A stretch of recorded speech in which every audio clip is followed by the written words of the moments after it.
Descendo. Aí eu engano bem, então, né? Boa noite, gente. É uma honra eu ter sido convidada para estar aqui de novo. Gosto muito de vocês são pessoas maravilhosas. E eu espero que eu possa falar alguma coisa de bom hoje para todos nós.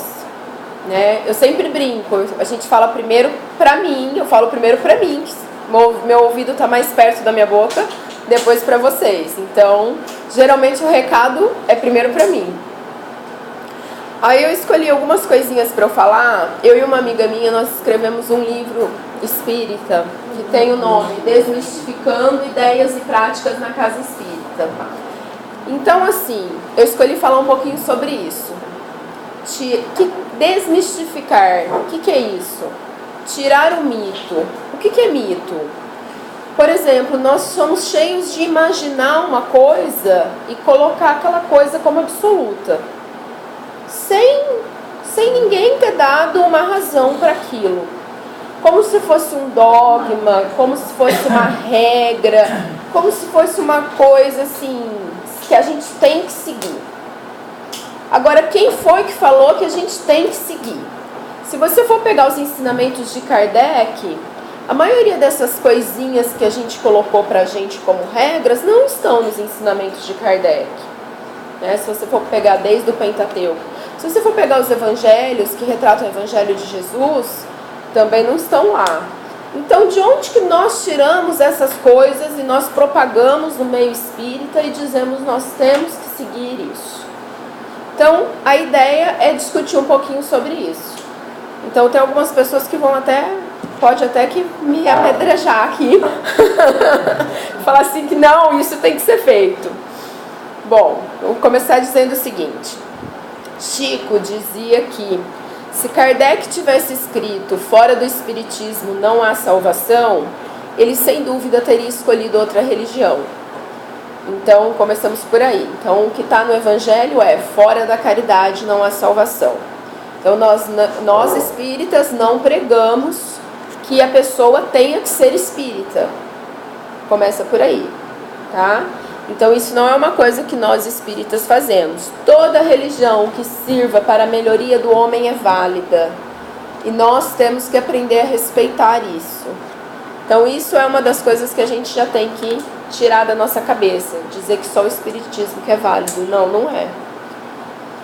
Bom, aí no decorrer da nossa vida, nós ouvimos assim, falar sobre velas na Igreja Católica, imagens de santos, algumas religiões esotéricas, cristais, incensos, banhos de ervas, banhos de sal, água benta, benzedura, cigarro, charuto, bebida alcoólica, instrumentos musicais, tarô, outros métodos de adivinhação, talismãs, fórmulas mágicas, exorcismos, rezas, batismo, casamento. E aí, de tudo isso que eu falei, será que tudo isso é mito? Será que tudo isso a gente tem que fazer, não tem que fazer? Como é que fica? Será que é certo ou errado? Vamos lá. Na primeira parte do livro Céu e Inferno, de Kardec, no capítulo 10, está escrito assim, ó. Não há para se comunicar com os espíritos nem dias, nem horas, nem lugares mais propícios uns que os outros. Não é preciso para evocá-los nem fórmulas, nem palavras sacramentais ou cabalísticas. Não há necessidade de nenhuma preparação, nem de nenhuma iniciação. O emprego de todo sinal ou objeto material, seja para atraí-los, seja para afastá-los, não tem efeito. Só o charlatanismo poderia afetar maneiras excêntricas e acrescentar acessórios ridículos. E agora?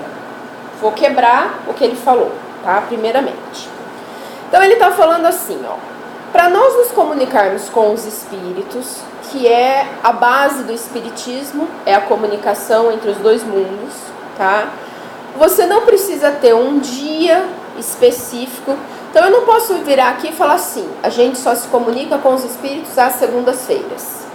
Não, se eu falar isso é um mito, tá? Eu não posso dizer que tem hora específica, a gente só pode falar com os espíritos depois da meia-noite. Não, não existe isso. Nem lugar mais propício que o outro. Então, quer dizer, eu não posso virar e falar assim, olha, eu só posso falar com os espíritos se eu estiver nessa mesa aqui. Se eu sentar naquela cadeira ali, eu não posso. Não, não tem isso, tá? Para, entre aspas, evocá-los. O que é isso? Chamá-los. Lembrando que o telefone só toca de lá para cá, tá, gente? Mas vamos lá, nós estamos numa sessão mediúnica e nós pedimos o auxílio dos nossos mentores. Esse pedir o auxílio dos nossos mentores não deixa de ser uma evocação, tá? Eu tenho que fazer alguma coisa específica, eu tenho que ter uma fórmula para evocar o meu mentor numa sessão mediúnica, por exemplo? Não. Tenho que dar 3 pulinhos para um lado, jogar a mão para trás? Não. Tá? Palavras sacramentais ou cabalísticas. Eu tenho que falar abracadabra. E aí a sessão mediúnica está feita. Não. Não há necessidade de nenhuma preparação, nem de nenhuma iniciação. E agora eu peguei feio, né? Se eu ler isso aqui. Nenhuma preparação, em que sentido? Nenhuma iniciação, em que sentido? Nós, no decorrer do tempo, entupimos de regras, né? Então, a pessoa, para que ela possa participar de uma sessão mediúnica, ela tem que estudar 10 anos disso, 10 anos daquilo. A pessoa, para ser médium, ela só pode ser médium depois que ela estudar todos os livros da FEB de iniciação mediúnica. Na vida real, não é assim que funciona. Na vida real, a pessoa não pode ser médium antes dos 18 anos. Na vida real, não é assim que funciona. A gente vê crianças que têm manifestações mediúnicas. E aí, o que nós vamos fazer com essas crianças com manifestações mediúnicas? Nós vamos deixar ela sofrer, nós vamos deixar ela ser taxada de louca, nós vamos mandá-la para o Bezerra, como se fosse louca, e não vamos cuidar dessa criança com manifestação mediúnica, porque disse que eu só posso trabalhar depois dos 18 anos. Não, não é assim, a gente não pode, isso é falta de caridade, né? Então, preparação, iniciação.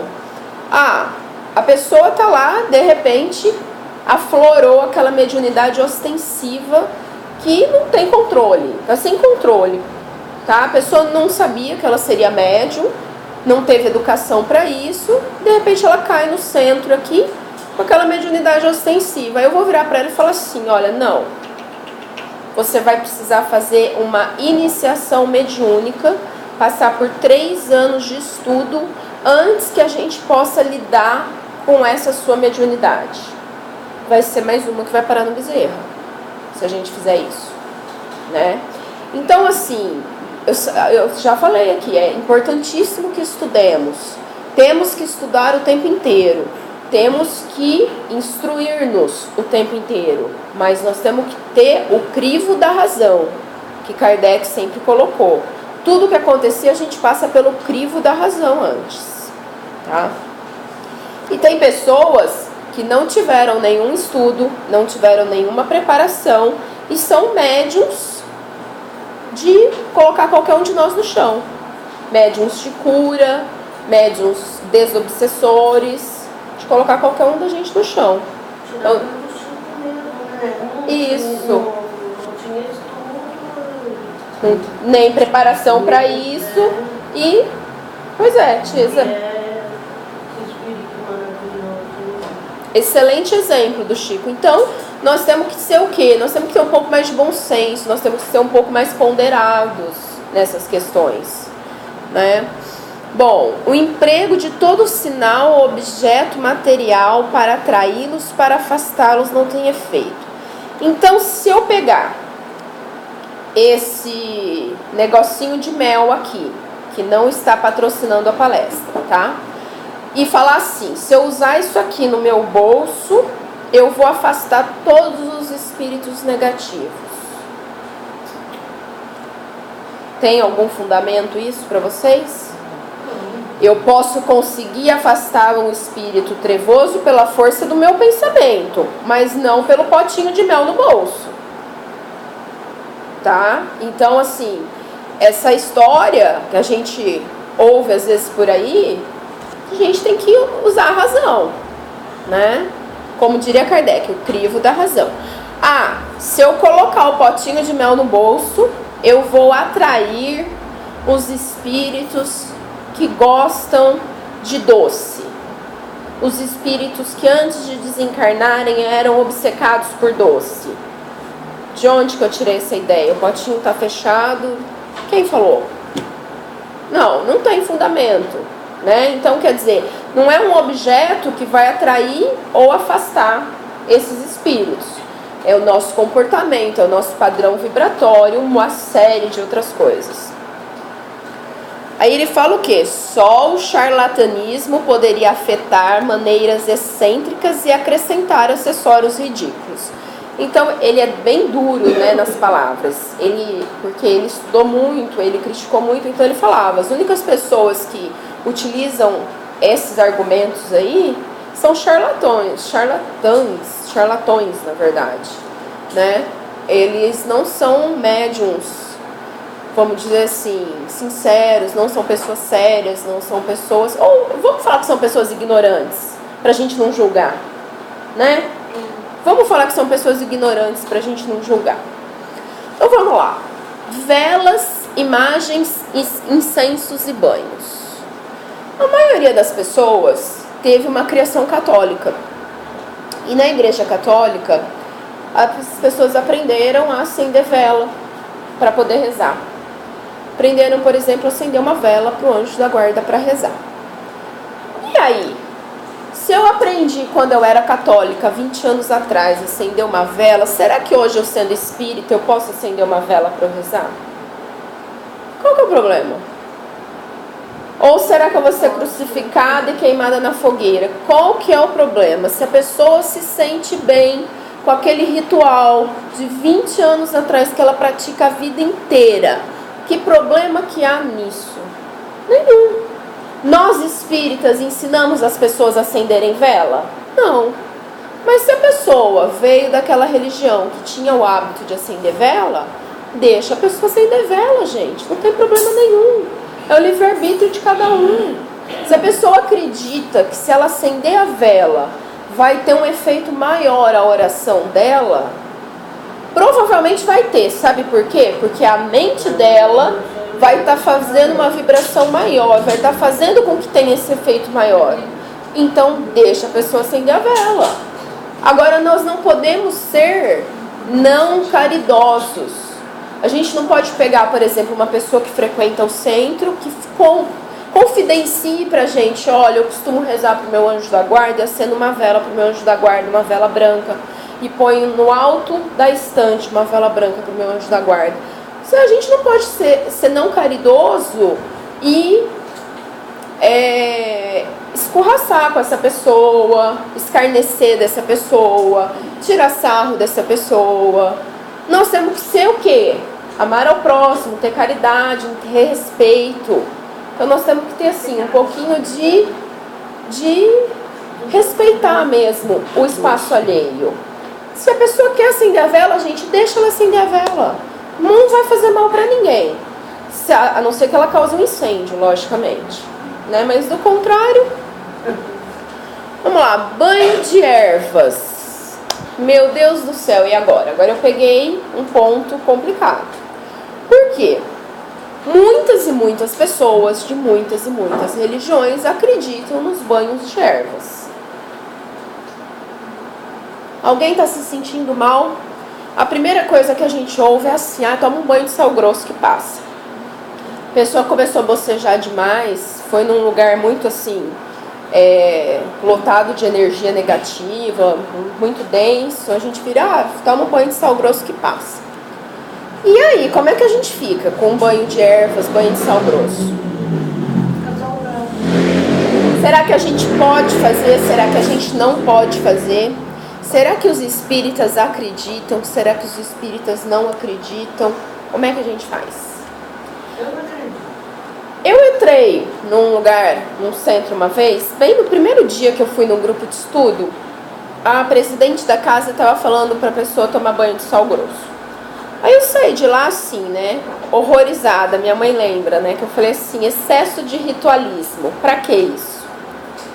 Se você acredita que você vai chegar na sua casa de um lugar empesteado, vamos dizer assim, vai tomar um banho de sal grosso e vai se sentir bem, toma seu banho de sal grosso e se sinta bem. E ninguém tem nada a ver com isso. Se você não acredita que você vai tomar o banho de sal grosso e vai se sentir bem, não tome o banho de sal grosso. É bastante simples, nós temos que aprender a respeitar o livre-arbítrio de cada um. E nós temos que aprender que isso não faz diferença nenhuma no que a pessoa estuda do Espiritismo.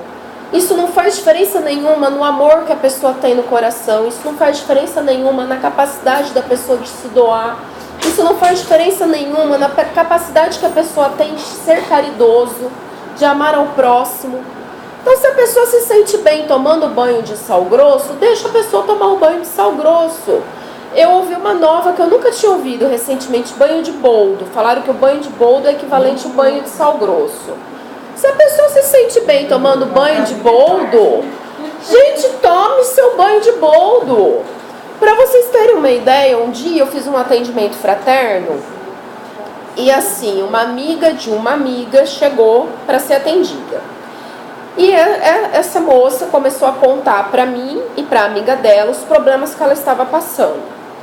Que eram, assim, todos os problemas da cabeça dela, tá? Na prática, não era problema nenhum. Na cabeça dela, ela achava que ela tinha problema.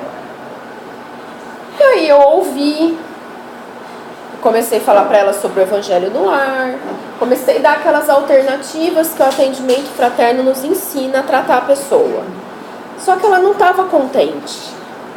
Ela não conseguia ficar contente com o que ela estava ouvindo, porque ela precisava de alguma solução mágica para o problema dela que não existia. A minha amiga do lado virou para ela e falou assim, olha, você sabe o que você faz? Você pega 3 folhinhas de boldo, toma um banho de boldo que vai te resolver tudo. Ela saiu de lá feliz da vida, como se assim tivéssemos resolvido o problema dela. Ela fez as 3 folhinhas de boldo, ficou amiga nossa, ficou minha amiga depois, e assim, ficou agraciada. E não fui nem eu que falei, certo? Mas sarou. Todos os problemas que não existiam na mente, que só estavam na cabeça dela, sararam. Isso é o que, gente? É nosso padrão vibracional, é a nossa mente. A nossa mente tem a capacidade de atrair, de repelir, de fazer tudo.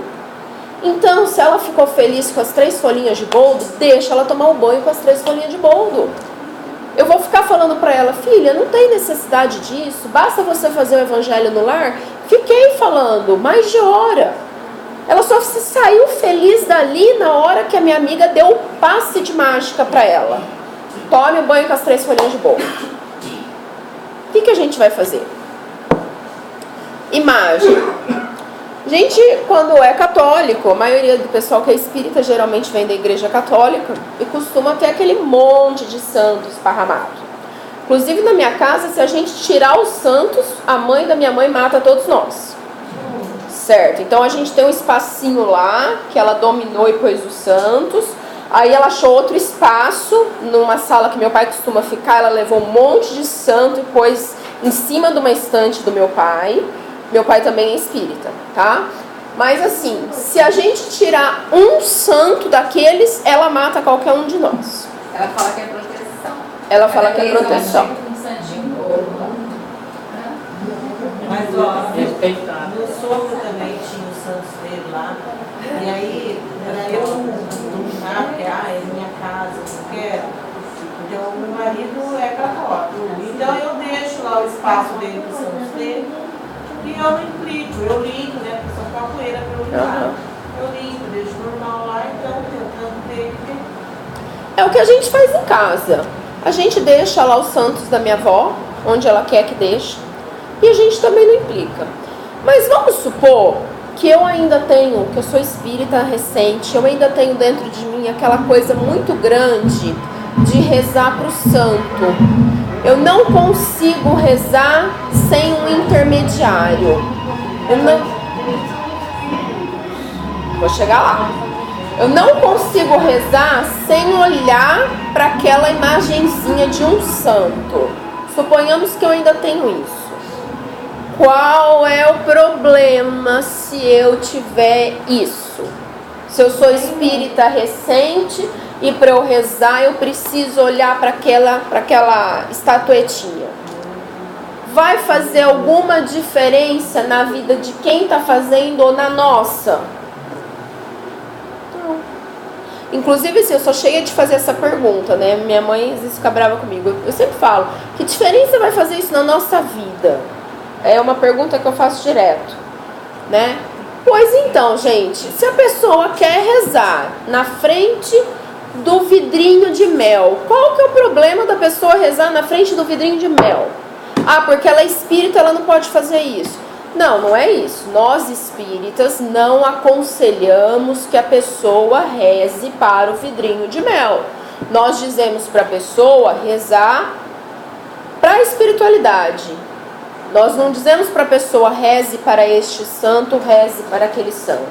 A gente fala assim, reze para a espiritualidade, para os benfeitores. A gente não dá nome. Por que a gente não dá nome? Porque a gente não sabe quem vai vir nos socorrer. Geralmente a gente faz as nossas intenções, os nossos pedidos, e eles sobem, viram facho de luz e vai para cima.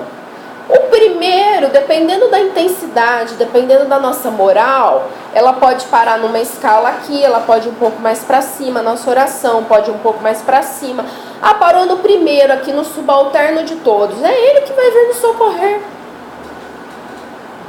E mesmo que eu tenha rezado para o São Nazareno de Santa Anastácia, que eu nem sei se existe. Entendeu? Qual o santo mais fácil? Santo Antônio? Isso, vamos lá. Recei para Santo Antônio. São Benedito. Isso. Eu boto a prece com ele. Isso. Vamos lá. Nossa, eu peço para Falange de São Francisco de Assis direto por causa dos meus cachorros. Eu faço o quê? Olha como que eu peço. Eu falo, imploro porque algum espírito da Falange de São Francisco de Assis venha ver os meus cachorros, venha olhar por mim. Eu faço isso. Mas eu precisaria fazer isso? Não, se eu simplesmente pedisse aos benfeitores espirituais, por favor, que algum espírito capacitado venha olhar o meu cachorro, por gentileza. Estou fazendo a prece do mesmo jeito, a mesma coisa. Porque quando a gente faz a prece, a gente não sabe qual deles lá que vai vir interceder por nós. Ah, mas eu quero rezar para Santo Antônio. Reze para Santo Antônio. Qual que é o problema? Não tem problema nenhum, gente. Nós temos que aprender que o Espiritismo, acima de tudo, é respeito ao livre-arbítrio. O Espiritismo, acima de tudo, é respeito de que cada um de nós está num grau evolutivo. Cada um de nós tem uma crença dentro de nós. Cada um de nós tem uma raiz cultural diferente. Nós não podemos impor nada a ninguém. A partir do momento que nós começarmos a impor as coisas às pessoas, nós não somos mais espíritas. Nós podemos ser católicos, evangélicos, ou podemos ser daquelas religiões muçulmanas, entendeu? Mas espírita não é mais, porque o espírita, acima de tudo, respeita o livre-arbítrio de cada um, respeita o direito de escolha de cada um. Então nós temos que pôr isso na nossa cabeça. Nós não podemos ficar presos em dogmas, em regrinhas, em mitos.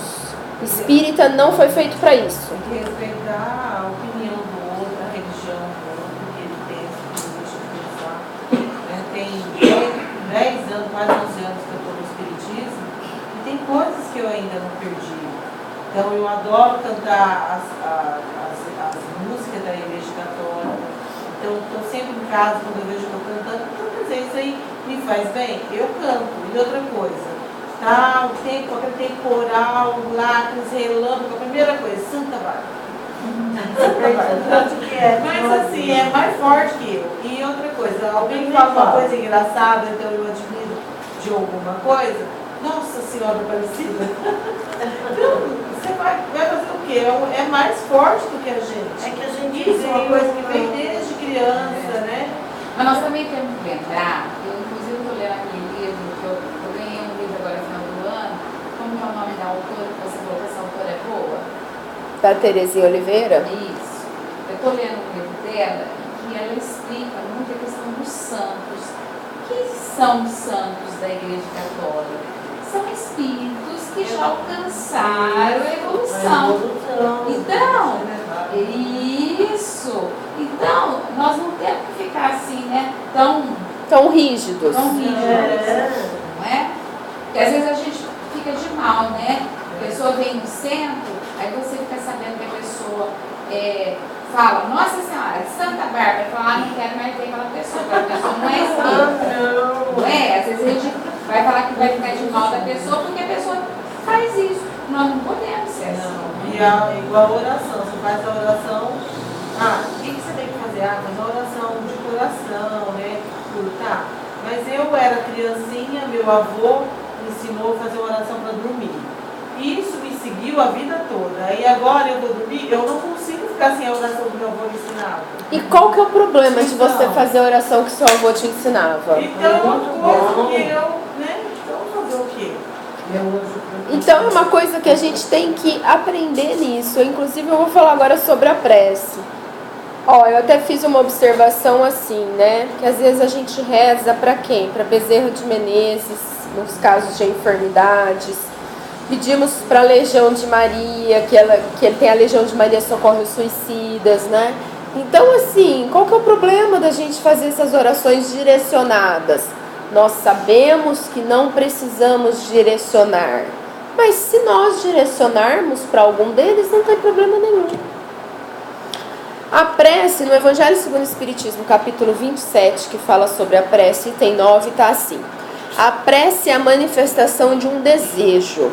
Através dela, o homem entra em comunicação pelo pensamento com o ser ao qual ele se dirige. Ela pode ter por objetivo um pedido, um agradecimento ou um elogio. Podemos orar por nós mesmos, por outras pessoas, pelos encarnados e desencarnados. As preces dirigidas a Deus são ouvidas pelos espíritos encarregados de executar a sua vontade. As que são dirigidas aos bons espíritos são igualmente levadas a Deus. Quando alguém ora dirigindo-se a outros seres que não a Deus, recorre a intermediários, a intercessores, porque nada acontece sem a vontade de Deus. Então, nada mais é do que nós estamos falando. Você pode falar diretamente, pedir a Deus, pedir aos benfeitores, ou você pode pedir a algum intermediário isso. Agora, olha só que interessante. A prece é a manifestação de um desejo. Um desejo. Então, a gente nunca sabe explicar o que é a prece, né? Nós estamos manifestando um desejo, nós estamos fazendo um pedido, geralmente. Geralmente a prece é para isso, né? O homem entra em comunicação. Como que é essa comunicação? É pelo vidrinho de mel? É pelo santo em forma de imagem? Não. Essa comunicação é pelo pensamento. Então é pelo pensamento o homem entra em comunicação com o ser ao qual ele dirige a prece. Será que se eu pensar em Bezerra de Menezes, a minha prece vai chegar diretamente a ele? Pode ser que sim, dependendo do tamanho da minha fé, dependendo do tamanho do meu merecimento. E pode ser que pare em algum outro benfeitor, algum subalterno que vai vir tentar me atender. Dentro das possibilidades. Quando nós somos atendidos nas nossas preces, o que a gente precisa para ser atendido nas nossas preces? Pedir. Eu sempre falo Evangelho no lar, oração. Nós precisamos fazer caridade. Nós precisamos ter conhecimento do que nós estamos pedindo, para o que nós estamos pedindo. Nós precisamos ter merecimento e fé. Eu rezo e não sou atendido. Então eu pego e peço para fulana rezar para mim. Porque a prece da fulana tem mais força. por que será? Suponhamos, será que realmente a prece da fulana tem mais força ou isso é coisa da nossa cabeça? Porque a fé nossa não. Talvez a fé nossa não seja igual à da fulana. E se a nossa fé não é igual à da fulana, nós vamos fazer o quê? Nós temos que trabalhar a nossa fé. Nós temos que trabalhar a nossa fé. Como que a gente trabalha a nossa fé? Estudando, frequentando o centro, assistindo palestra, vendo os casos das pessoas que receberam graças dentro do centro. Por exemplo, nas sessões de cura, as pessoas que foram curadas, nas sessões de desobsessão, as pessoas que foram desobsediadas. Tudo isso auxilia a gente a fortalecer nossa fé. Fazer o evangelho no lar ajuda a gente a fortalecer nossa fé. Pedir, se a gente fizer uma prece e dizer, por favor, espiritualidade amiga, auxilie-me a fortalecer a minha fé, eles vão ajudar. Então, assim, tem uma série de caminhos. Mas o fortalecimento da fé não acontece se eu ficar parada, sentada, sem fazer nada. Uma coisa só que um mentor espiritual uma vez falou, você falou 5 coisas. Então nessa aí eu acreditaria mais uma coisa que o mentor espiritual falou. Que nós, antes de pedir, temos que perdoar as pessoas que nos magoaram, porque se a gente está com o coração tão carregado de raiva, de mágoa, de ressentimento, como que a gente pode levar o nosso pensamento ao alto se a gente não está nem bem com o nosso semelhante que está convivendo conosco dia a dia? Imagina aqueles que nós não estamos vendo. E isso está no Evangelho. Né? Tá o quê? Capítulo... isso aqui está no Evangelho. Eu acho que capítulo 12, será?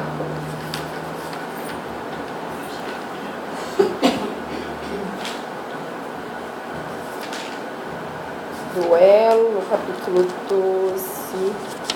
Lembra, nós relemos isso faz pouco tempo.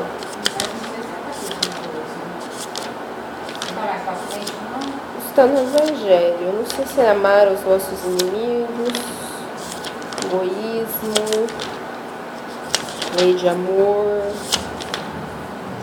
amar ao próximo como a si mesmo. Eu preciso achar, porque agora tá... Bom, mas que seja. Fala assim: antes de ir ao altar entregar as suas caridades, vamos colocar assim, você tem que procurar o seu inimigo e se reconciliar com ele. Antes de você fazer as suas orações, você tem que se reconciliar com o seu inimigo para que ela seja alcançada. Isso está no Evangelho, tá? Então é bem adequado à sua colocação. Eu não sei aonde agora, mas está entre o capítulo 9 e o 13, eu sei. Aquele que estiver sem pecado, aquele atrás. Aqui, acho que é esse aqui, ó. Não, está no capítulo 10, ó. Reconciliar-se com os adversários. Reconciliai-vos o mais depressa com o vosso adversário, enquanto estáis com ele no caminho, a fim de que vosso adversário não vos entregue ao juiz, e que o juiz não vos entregue ao ministro da justiça, e que não sejais aprisionados. Eu vos digo em verdade que não saireis de lá enquanto não houveres pago até o último centil. Será que é o anterior? Perdoar para que Deus os perdoe?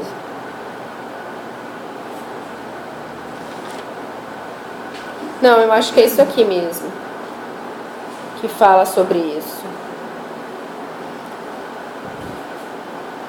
Não, é o item depois. O sacrifício mais agradável a Deus. Capítulo 10, item 7. Se, pois, quando apresentardes vossa oferenda ao altar, vós vos lembrardes que o vosso irmão tem alguma coisa contra vós, deixai a vossa dádiva aí ao pé do altar, e ide antes reconciliar-vos com o vosso irmão, e depois voltai para oferecer vossa dádiva. Então não foi só um benfeitor que falou, está no Evangelho, capítulo 10, item 7, dizendo exatamente isso. Que além de todos esses itens que eu coloquei, a gente tem que aprender a perdoar, a gente tem que aprender a se reconciliar. Especialmente porque se a gente se reconcilia com os nossos inimigos aqui, é mais fácil, né? Analisemos o momento que a Terra está passando. Nós estamos passando por um momento de transição planetária, está ocorrendo o degredo, ou seja, vários espíritos já estão sendo expulsos da Terra, vários espíritos estão sendo impedidos de reencarnar na Terra. Suponhamos que meu inimigo seja um desses, e que por alguma razão, por pequena diferença de nota, vamos colocar assim na prova final, eu continuo aqui na Terra e ele vai para o outro planeta. Como é que eu vou fazer para eu me reconciliar com ele depois? Vai ser bem mais difícil, não vai? Ou ele desencarna antes do que eu. Já vai ser mais difícil eu me reconciliar com ele, né? Eu tô nesse plano e ele tá no outro. Como é que eu vou achar ele para eu me reconciliar? Então, isso é muito válido o que você disse. Está aqui, capítulo 10, itens 7 e 8. O sacrifício mais agradável a Deus do Evangelho. É isso aí mesmo. Bom, voltando lá. A prece, ela pode ter por objetivo um pedido, um agradecimento ou um elogio. Alguém de nós faz prece que não seja para pedir? É? Eu muito de vez em quando, eu consigo, sabe o que eu consigo?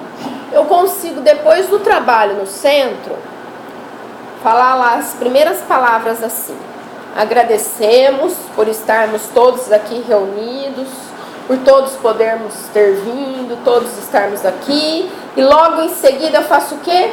E pedimos que abençoe o retorno aos nossos lares, que abençoe a nossa noite de sono. Ou seja, o meu agradecimento durou meio segundo. Logo em sequência eu já entrei no pedido. Mas eu faço isso também.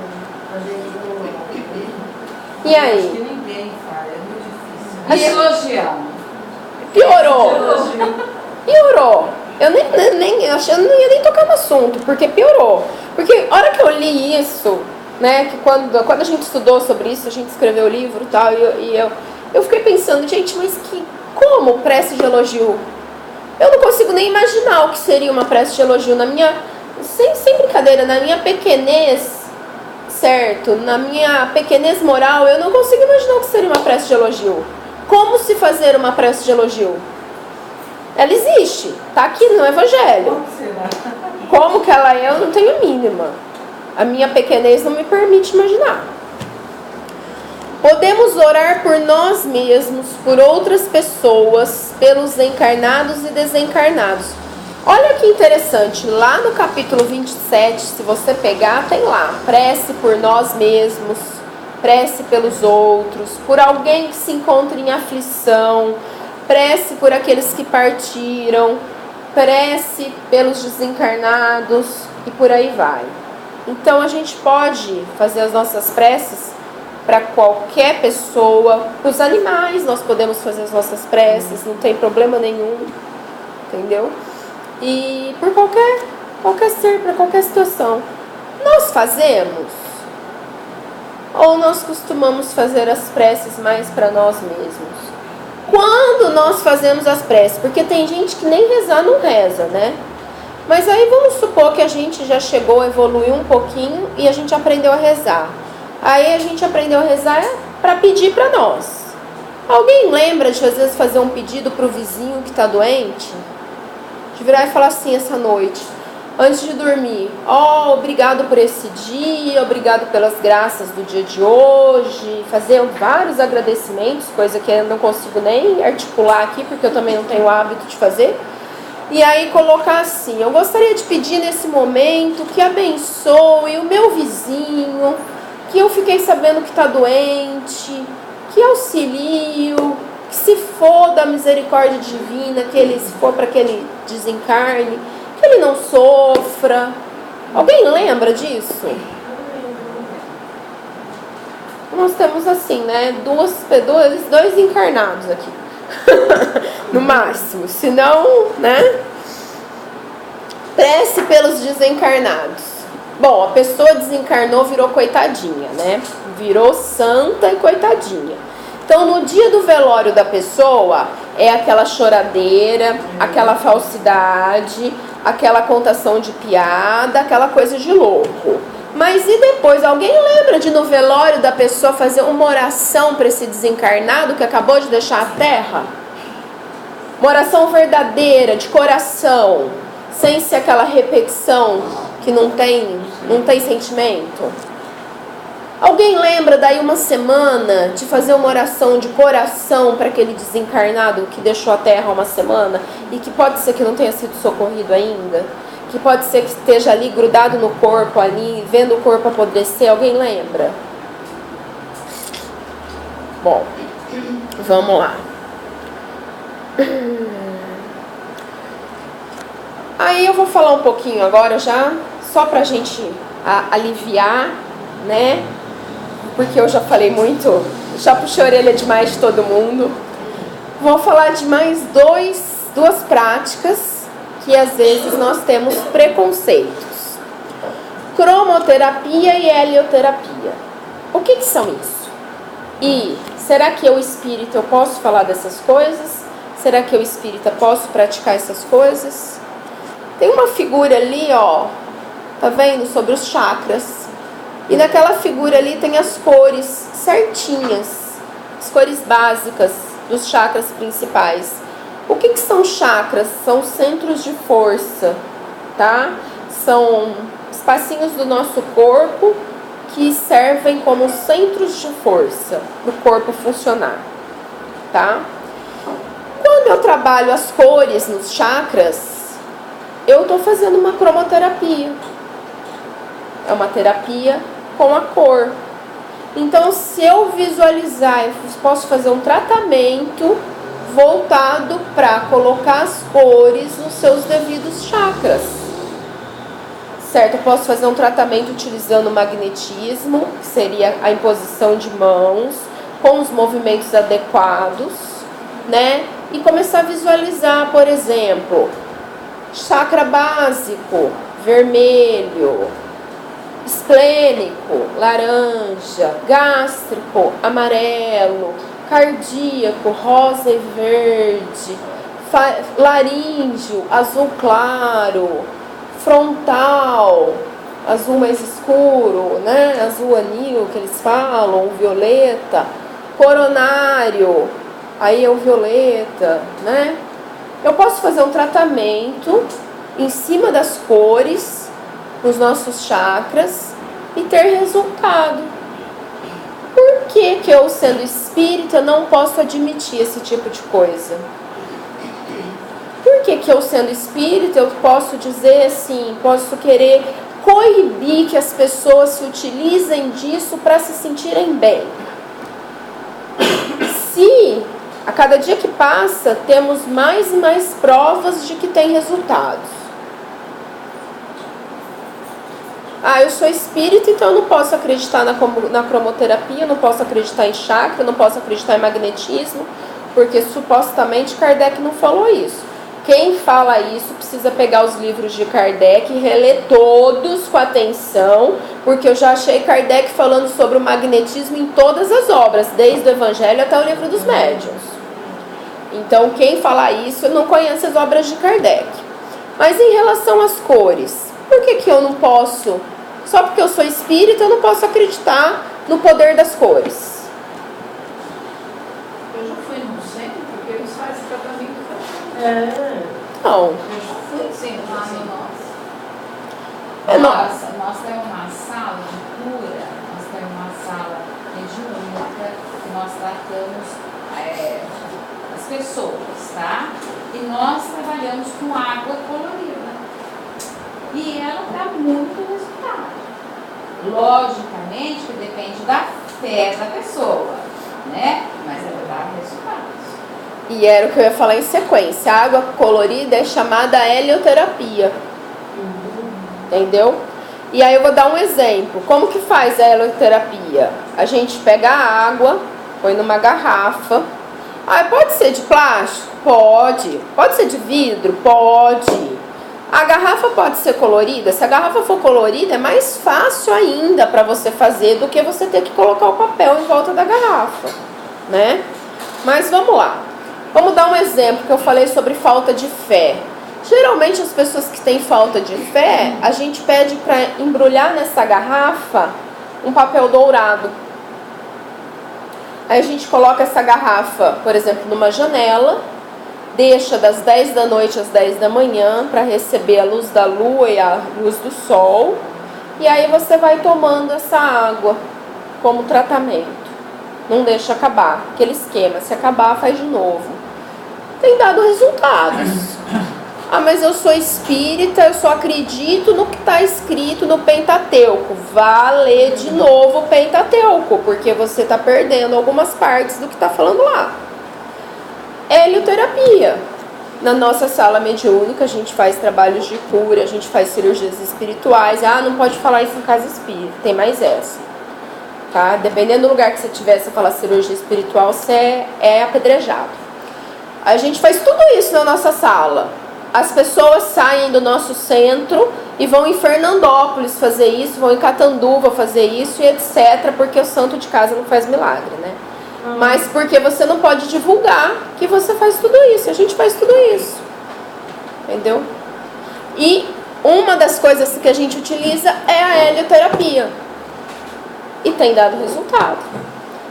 Inclusive para pessoas pararem de beber, né? Tem dado resultado.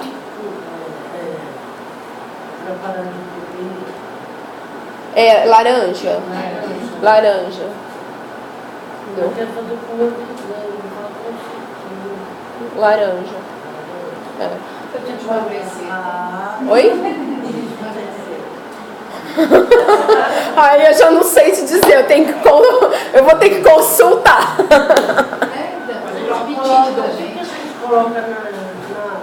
Nada, você só põe a água normal. Quem vai pôr as coisas na água é a espiritualidade. Você vai pedir certo, para a espiritualidade colocar um remédio que a pessoa estiver precisando. E a gente só coloca a garrafa. Corzinha. Põe a garrafa com água. Para alcoólatra? É, laranja.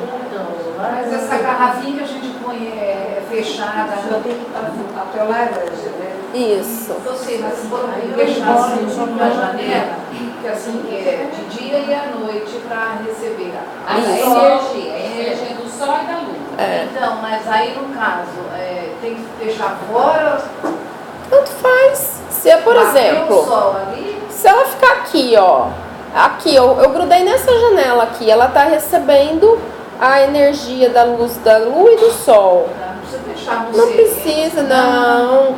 Ah, aí eu ia falar sobre isso, é que o nosso tempo tá acabando. Mas assim, a garrafa tem que estar aberta? Quem falou? Quem foi que inventou essa história de que para a água ser fluidificada a garrafa tem que estar aberta? Cristo? Fala para mim. Ninguém estudou sobre todas aquelas experiências que foram feitas, que eles colocavam uma cápsula fechada e a espiritualidade de um lugar para o outro passava as coisas? Quem falou que tem barreira para a espiritualidade? Se tiver a tampinha da garrafa, a espiritualidade não vai conseguir pôr lá dentro o remédio que a gente precisa. Se a garrafa estiver do meu lado, eu não vai ser fluida. Eu tenho que deixar lá do lado do bebedouro. Se estiver do meu lado, não vai ser fluida. De onde? Quem que tirou isso? Alguém inventou essa história, não sei de onde, e começou a se propagar. E aí todos nós acreditamos. Achamos que se a garrafa estiver fechada não vai ser fluidificada, que se a garrafa não estiver do lado do bebedouro não vai ser fluidificada, se a garrafa estiver na minha bolsa não vai ser fluidificada. A espiritualidade não tem barreira, gente. Não precisa deixar a água. Entendeu? Não tem barreira. Não tem barreira, nós temos que lembrar disso. Infelizmente é o que eu falei, o nosso tempo acabou. A gente fala de muito mais coisas sobre os mitos no nosso livro. Quem tiver interesse, eu pus o endereço aqui. Ele tem para comprar só pela internet, mas tem versão impressa e versão digital. A versão digital é baratinho, você lê no computador. E aí a versão impressa custa um pouquinho mais caro, mas chega na sua casa. E aí a gente fala um pouco mais sobre isso. sobre esses mitos absurdos que a gente colocou na nossa cabeça e que não existem. E que, na verdade, ao contrário, nós estamos engessando a doutrina espírita, estamos fazendo a doutrina espírita virar um catolicismo. Isso é obra das trevas, isso não é obra de espíritas, de cristãos. Inclusive, vários livros que você for ler, existem livros específicos que demonstram como as trevas agem na nossa vida, engessando a doutrina, enchendo de regrinhas. Sabe o nome que eles utilizam? Sistematização. Vamos sistematizar tudo. Tudo tem que ser sistematizado. Tudo tem que ser engessado. Não, gente, não pode. A gente tem que ter disciplina? Temos. Mas o que é a disciplina que Emmanuel falou para o Chico? Comprometimento. Emmanuel falou para o Chico, o que você precisa ter? Disciplina, disciplina, disciplina. Essa disciplina é comprometimento, comprometimento, comprometimento. Não é regras estúpidas e regras estúpidas. Não é. Gente, falei demais. Desculpem. Obrigada mais uma vez. Boa noite a todos. Certo. E espero que eu tenha conseguido passar um pouquinho do que era a ideia.